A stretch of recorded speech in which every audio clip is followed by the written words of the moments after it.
Assalamualaikum warahmatullahi wabarakatuh. Kali ini aku akan bagikan ide jualan seribuan ya, dari bahan yang sangat simple dan juga praktis. Ini namanya kue mendut tapi dari beras. Nah, seperti apa proses cara pembuatannya? Simak videonya sampai selesai.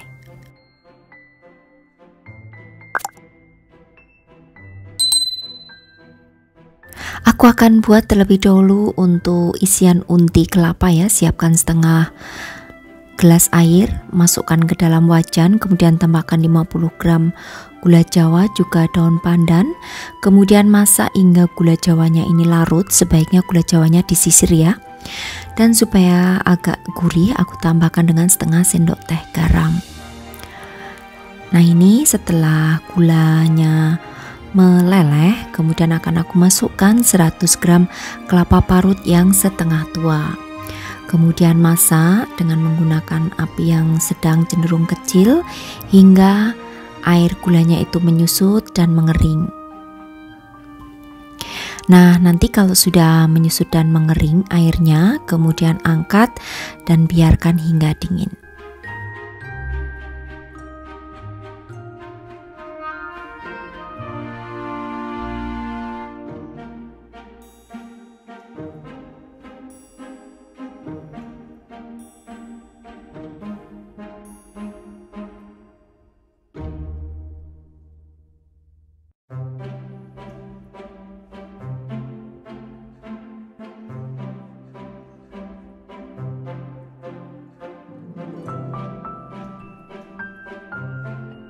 Oke, ini untuk unti kelapanya sudah mengering, kemudian aku akan diamkan hingga dingin, lalu aku siapkan bahan yang lain. Jadi di sini siapkan 100 gram tepung beras. Kemudian tambahkan di sini dengan 50 gram tepung kanji. Tambahkan juga di sini dengan 1 sendok teh garam. Ini aku menggunakan garam Himalaya. Selanjutnya setengah sendok teh vanili bubuk. Lalu masukkan 400 ml santan. Aduk hingga tercampur rata sampai tidak ada yang bergerindil.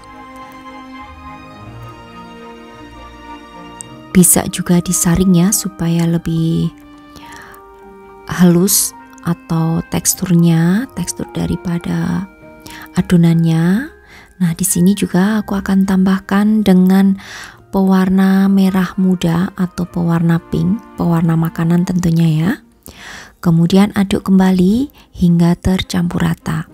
Nah, kalau adonannya sudah tidak ada yang bergerindil, kemudian siap untuk dikukus. Pengukusnya di sini sudah harus dipanaskan dan pastikan airnya mendidih. Di sini juga aku siapkan untuk cetakannya. Jadi cetakan kue talamnya aku olesi tipis-tipis dengan menggunakan minyak sayur. Kemudian tuang adonan sedikit terlebih dahulu, kurang lebih setengah sendok sayur ya ke dalamnya. Kemudian kalau sudah, lalu dikukus.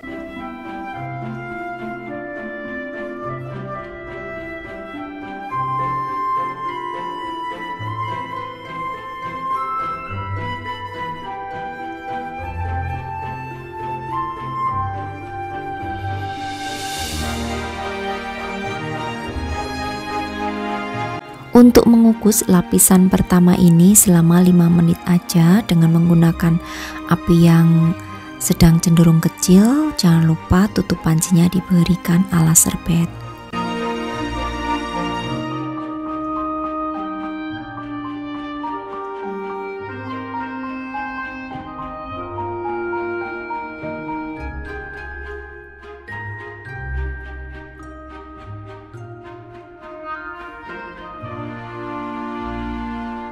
Oke, dan setelah 5 menit kemudian buka tutup panci, lalu akan aku tambahkan dengan unti kelapa yang sudah kita buat tadi terlebih dahulu supaya memudahkan saat memasukkan. Boleh dibuat bola-bola kecil seperti ini, kemudian letakkan di bagian tengahnya.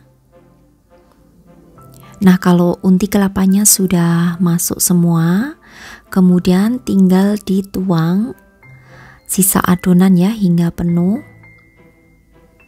Baru setelah itu dikukus kembali selama 20 menit. Jadi total untuk mengukusnya waktunya 25 menit. Untuk penggunaan apinya sekali lagi gunakan api yang sedang aja.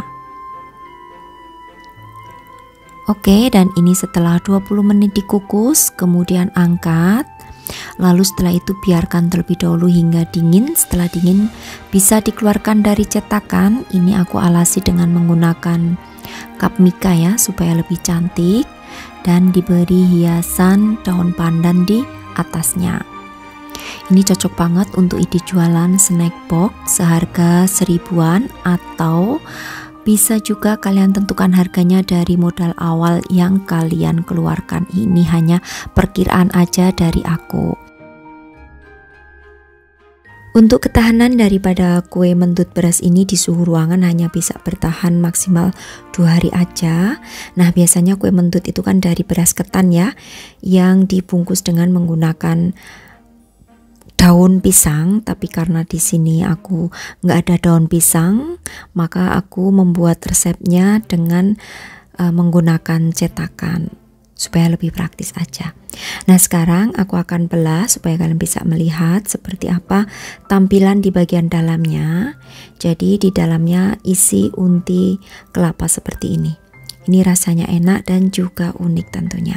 Kalian harus mencoba, dan yang ingin dijadikan ini sebagai ide jualan, mudah-mudahan bisa laris manis jualannya. Cocok ya untuk isian snack box maupun untuk snack harian keluarga.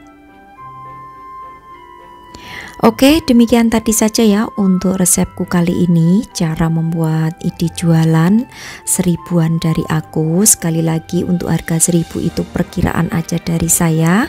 Kalau ingin menentukan harga pastinya silahkan aja tentukan dari budget awal modal yang kalian keluarkan, baru nanti setelah itu dihitung berapa harga jualnya. Oke, sampai bertemu kembali di resep-resep aku yang akan datang.